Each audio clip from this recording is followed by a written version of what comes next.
أعوذ بالله من الشیطان الرجیم بسم اللہ الرحمن الرحیم سورہ نحل رکوع نمبر 10 آیت نمبر 75 اور 76.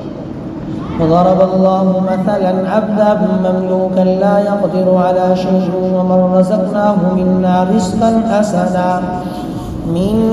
رزقا حسنا فهو ينفق منه سرا وجهرا هل يستوون الحمد لله بل أكثرهم لا يعلمون. وضرب الله مثلا الرجلين أحدهما أبكم لا يقدر على شيء وهو كل على مولاه أينما يوجهه لا يأتي بخير هل يستوي هو ومن يأمر بالعدل وهو على صراط مستقيم. معزز سامعین، گزشتہ درس کے اندر مشرکین مکہ نے اللہ رب العزت سے متعلق مثال کے طور پر یہ بات انہوں نے کہی تھی اپنے شرک کی تائید کے اندر کہ جس طرح دنیا کا بادشاہ تنہا حکومت نہیں چلا سکتا بلکہ حکومت اور نظام مملکت کو چلانے اور سنبھالنے کے لیے اس کو کچھ مددگار اور وزراء کی ضرورت پڑتی ہے، بالکل اسی طرح اللہ رب العزت کو بھی کچھ مددگاروں کی ضرورت پڑتی ہے. یہ مشرکین نے شرک کی تائید کے اندر یہ بات کہی تھی. رب العالمین فرما رہے ہیں دو مثالوں کے ذریعے اللہ نے مثالیں دی ہیں دو. پہلی مثال ایک غلام کی اور ایک آزاد شخص کی ہے، اور دوسری مثال ایک ایسے غلام کی کہ جو گنگا ہے اور اس کے مقابلے میں ایک دیکھنے والا شخص عدل و انصاف کرنے والا آدمی ہے، ان کی مثال دی. اس کا مقصد یہ ہے کہ اگر مخلوقات کی مثال لینی ہے تو فرمایا مخلوق میں بھی فرق ہوتا ہے، بعض مخلوقات اعلیٰ درجے کی اور بعض ادنا درجے کی. جب آپس کی مخلوقوں میں اتنا فرق ہے تو پھر مخلوق کو خالق کے ساتھ ملانا کیسے درست ہوگا. رب العالمین پہلی آج کی آیت میں 75 نمبر آیت میں یہ مثال دے رہے ہیں کہ ایک غلام ہے جو کسی کی ملکیت میں ہے اور اس کو کسی چیز پر کوئی اختیار بھی نہیں ہے. لا یقدر علی شیء، کسی چیز کی اس کو قدرت نہیں ہے، اختیار نہیں ہے، اپنے طریقے سے وہ کوئی کام نہیں کر سکتا.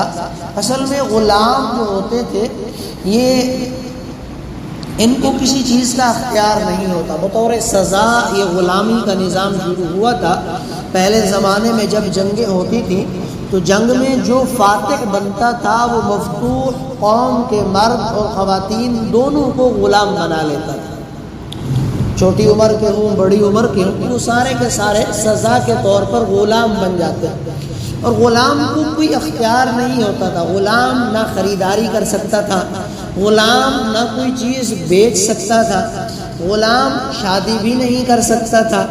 حتیٰ کہ بعض اوقات عبادات واجبہ کے بعد عبادات نافلہ بھی مالک کی اجازت کے بغیر غلام سر انجام نہیں دے سکتے. اب تو مشینی دور ہے، سارے کام مشینوں سے لیے جاتے ہیں. 19ویں صدی سے پہلے سارے کام انسانوں سے لیے جاتے تھے اور غلاموں سے لیا جاتا تھا ہر کام. غلام کسی چیز کا مالک نہیں ہوتا تھا. نفحۃ العرب عربی زبان کی ایک مشہور ادب کی کتاب ہے، مولانا اعزاز علی رحمۃ اللہ علیہ نے اس میں کئی واقعات لکھے ہیں. اس میں ایک یہ واقعہ شکر کے حوالے سے لکھا ہے کہ ایک غلام کا مالک جو ہے وہ اس پہ اتنی سختی کرتا تھا کہ غلام کے سر کے اوپر شمع جلوا کر وہ نیچے پڑتا تھا اور مطالعہ کرتا تھا، اور کھانے پینے کا اس کو کچھ نہیں دیتا تھا. خود چھنا ہوا آٹا کھاتا تھا اور جو چھنے ہوئے آٹے کے بعد جو چھان بچتا تھا اسی چھان کی روٹی بنوا کر اس غلام کو کھلاتا تھا. تو وہ غلام بڑا ناشکرا تھا اور بار بار مالک سے تقاضا کرتا مجھے بیچ دے، مجھے سیل کر دے. تو مالک نے اس کو بیچ لیا. جب آگے دوسرے مالک کے پاس وہ غلام گیا تو دوسرے مالک نے کہا کہ تو یہاں آرام سے لیٹ جا اور تیرے ماتھے کے اوپر میں نے شمع رکھ کر جلانی ہے اور میں نے پڑھنا ہے.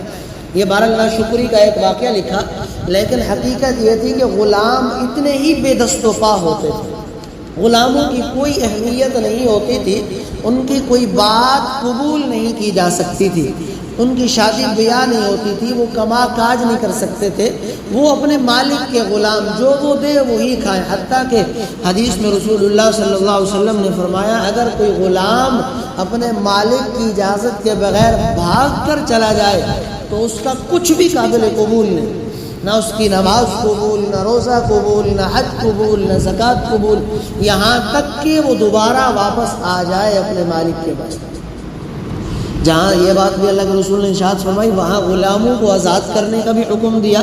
صحابہ کثرت سے غلام آزاد کر دے، عثمان ابن عفان اور سیدنا عبد الرحمن ابن عوف تو سینکڑوں غلام آزاد کر دیتے تھے، مگر اللہ فرما رہے ہیں ایک غلام ہے جس کی کوئی طاقت نہیں، اور اس کے مقابلے میں ایک اور شخص ہے جس کو ہم نے عمدہ رزق دیا۔ عمدہ رزق سے مراد حلال طیب پاکیزہ رزق، اچھا رزق دیا، اور وہ اللہ کی راہ میں ظاہراً باطناً دونوں طرح خرچ کرتا ہے، خفیہ طور پر بھی خرچ کرتا ہے، علانیہ طور پر بھی خرچ کرتا ہے۔ فرمایا کیا یہ دونوں برابر ہو سکتے ہیں؟ ہرگز برابر نہیں ہو سکتے۔ اللہ فرما رہے نفس انسان میں دونوں برابر ہونے کے باوجود، غلام بھی انسان ہے، یہ آزاد بھی انسان ہے، لیکن پھر بھی مقام و مرتبے میں برابر نہیں، پھر تم کیسے مخلوق کو اللہ کے ساتھ برابری میں لگا رہے ہو؟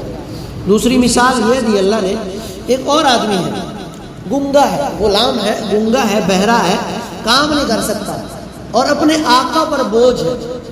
اینما یوجہہ لا یأتی بخیر، وہ مالک اسے جہاں کہیں بھیجتا ہے کام کے لیے، وہ کوئی خیر کا کام نہیں کر کے آتا، ہر جگہ سے جہاں بھیجتا ہے خریدنے کے لیے وہاں نقصان کر کے آ جاتا ہے، جہاں بھیجتا ہے بیچنے کے لیے وہاں نقصان کر کے آ جاتا ہے۔ ایسا شخص ہے، بے دست و پا ہے، اپنے مالک پر بوجھ ہے، پالنے والے پر بوجھ ہے۔ فرمایا کیا وہ اور ایک اور شخص جو عدل کا حکم دیتا ہے، خود بھی عادل ہے اور دوسروں کو بھی عدل کا حکم دیتا ہے، خود بھی نیک ہے، دوسروں کو نیکی کا حکم کرتا ہے، خود بھی آزاد ہے، دوسروں کو آزاد کرتا ہے۔ فرمایا کیا یہ دونوں برابر ہو سکتے ہیں؟ ہرگز برابر نہیں ہو سکتے۔ ایک سراسر نقصان، دوسرا سراسر فائدہ، ایک گھاٹے کا سودا، دوسرا فائدے والا آدمی، تو دونوں کیسے برابر ہو سکتے ہیں؟ اللہ فرما رہے ہیں جب یہ انسان تم آپس میں دونوں کو برابر نہیں سمجھتے، پھر انہی انسانوں کو اٹھا کر میرے برابر کیسے کر لیتے ہو کہ جیسے اللہ سنتا ہے ایسے یہ بھی سنتے ہیں، جیسے اللہ مدد کرتا ہے ایسے یہ بھی کرتے ہیں۔ ترجمہ دیکھیے، ضرب اللہ مثلا عبدا مملوکا، اللہ ایک مثال دیتا ہے، ایک طرف ایک غلام ہے مملوکا جو کسی کی ملکیت ہے، لا یقدر علی شیء، اس کو کسی چیز پر کوئی اختیار نہیں، ومن رزقناہ منا رزقا حسنا، اور دوسری طرف وہ شخص ہے جس کو ہم نے اپنے پاس سے عمدہ رزق عطا کیا، فہو ینفق منہ سرا وجہرا، اور وہ اس میں پوشیدہ طور پر بھی اور کھلے بندوں بھی خوب خرچ کرتا ہے۔ هل یستوون، کیا یہ دونوں برابر ہو سکتے ہیں؟ الحمدللہ، ساری تعریفیں اللہ ہی کی ہیں۔ یہ لفظ الحمدللہ یہ کہنے کا مطلب یہ ہے کہ ہرگز برابر نہیں ہو سکتے، تمام تعریفیں اللہ ہی کی ہیں۔ بل اکثرهم لا یعلمون، لیکن ان میں سے اکثر لوگ ایسی صاف مثالوں والی باتیں بھی نہیں جانتے۔ وضرب اللہ مثلا الرجلین، اچھا پھر اللہ ایک اور مثال دیتا ہے، مثلا الرجلین، دو آدمی ہیں، احدہما ابکم، ان دونوں میں سے ایک گنگا ہے، لا یقدر علی شیء، جو کوئی کام نہیں کر سکتا، وَهُوَ كَلٌّ عَلَى مَوْلَاهُ، اور وہ اپنے آقا پر بوجھ بنا ہوا ہے۔ کلن بوجھ کو کہتے ہیں۔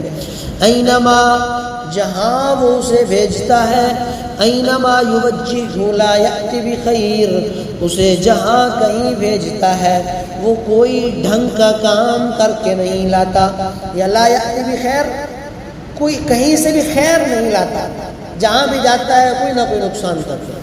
هل یستوی ہوا، کیا ایسا شخص ہوا وہ اس دوسرے کے برابر ہو سکتا ہے۔ وہ دوسرا کون؟ وَمَن يَأْمُرُ بِالْعَدْلِ، جو دوسروں کو بھی اعتدال کا حکم دیتا ہے، وَهُوَ عَلَى صِرَاطٍ مُسْتَقِيمٍ، اور خود بھی سیدھے راستے پر قائم ہے۔ صاف ظاہر ہے ایک سراسر نقصان ہے اور دوسرا فائدے والا ہے، خود بھی اعتدال پر ہے، عدل والا ہے، دوسروں کو بھی عدل کا حکم دیتا ہے، صراط مستقیم پر ہے، اور ایک تو ایسا ہے جو کوئی خیر نہیں لاتا، تو دونوں برابر نہیں ہو سکتے۔ اللہ فرما رہے ایسے ہی جیسے تمہارے یہ انسان آپس میں باوجود انسان ہونے کے صرف یہ ہے کہ ایک کی عقل کچھ کم ہے، دوسرے کی عقل زیادہ، ایک کی کچھ قدرت زیادہ، دوسرے کی قدرت کچھ کم، یہ دونوں جب آپس میں برابر نہیں ہو سکتے تو پھر تم ہی انسان جو رب العالمین کے مقابلے میں عقل کے اعتبار سے ہزاروں کروڑوں درجے پیچھے ہو، اور اسی طرح اللہ متصرف فی الامور ہے، وہ خالق ذات، وہ مالک ذات، وہ مدبر ذات، وہ تدبیر کرنے والی، تمہاری کوئی خصوصیات نہیں، پھر تم اس کے برابر کیسے ہو سکتے؟ دعا کریں کہ اللہ تعالیٰ ہم سب کو عمل کی توفیق عطا فرمائے۔